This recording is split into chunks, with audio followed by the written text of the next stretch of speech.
कर्नाटक के राज्यपाल थावरचंद गहलोत ने 70 करोड़ रुपए की लागत से बनने वाले शासकीय कर्मचारियों के आवास का शुभारंभ किया। फ्रीगंज की पुरानी राजस्व कॉलोनी के मकानों को हटाकर सरकारी अधिकारियों और कर्मचारियों के लिए 195 आवास बनाए जा रहे हैं।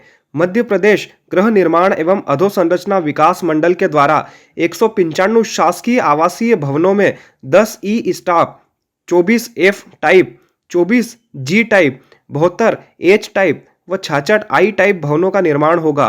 उक्त आवास बंसल ग्रुप भोपाल के द्वारा 2.25 हेक्टेयर क्षेत्र में बनाए जाएंगे। आवासीय भवनों की निर्माण एजेंसी मध्य प्रदेश गृह निर्माण एवं अधोसंरचना विकास मंडल उज्जैन रहेगी।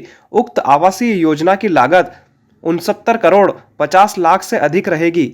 योजना की समयावधि 24 माह वर्षाकाल सहित रहेगी।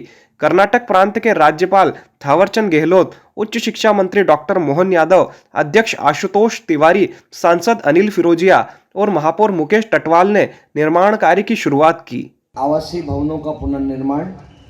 इस अवसर पर collector Kumar Purushottam, housing board के यशवंत दोहरे, निर्मल कुमार गुप्ता, उपाध्यक्ष जी राकेश रावल, बंसल ग्रुप के धीरज राजू, पूर्व विधायक सतीश मालवीय, पूर्व महापौर मदन लाल ललावत, अनिल जैन कालूहेड़ा, ओम जैन, सुरेंद्र मेहर, पार्षद नीलम कालरा आदि उपस्थित थे।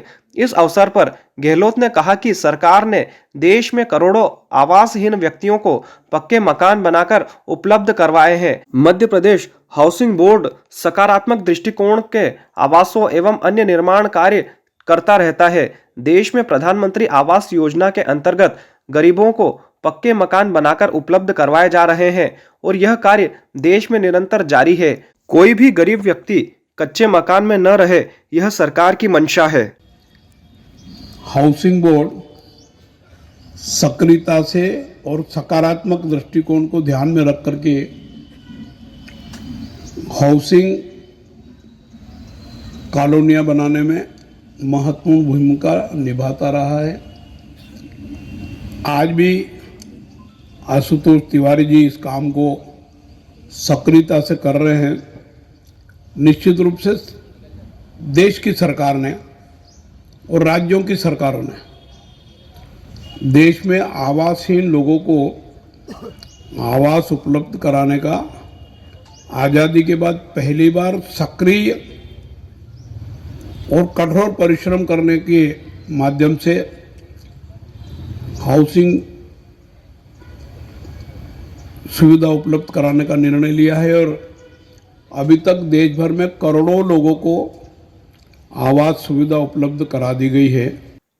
उच्च शिक्षा मंत्री डॉक्टर मोहन यादव ने इस अवसर पर कहा कि उज्जैन के साथ साथ प्रदेश व देश में निरंतर विकास के काम हो रहे हैं।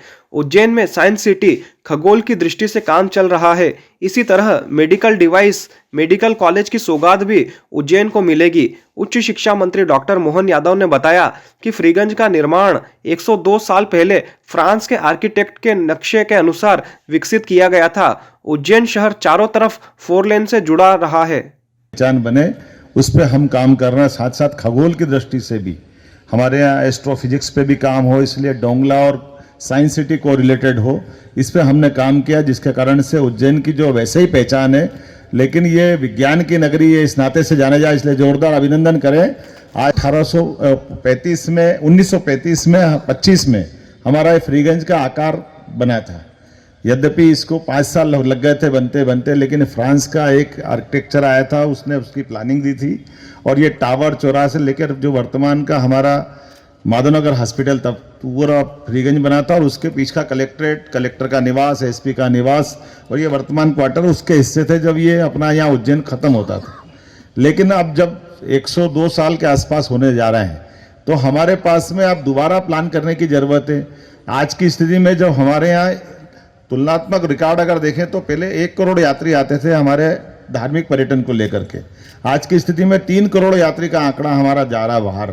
ऐसे में जो यात्री आ रहे हैं वो न केवल हमारे उस बाबा महाकाल के दर्शन करेंगे, बाकी दर्शन के बाद अब बड़े पैमाने पर रात्रि रुक करके और उज्जैन के अंदर विभिन्न प्रकार की गतिविधि में हिस्सा लेंगे, जिसमें व्यावसायिक गतिविधि भी होगी।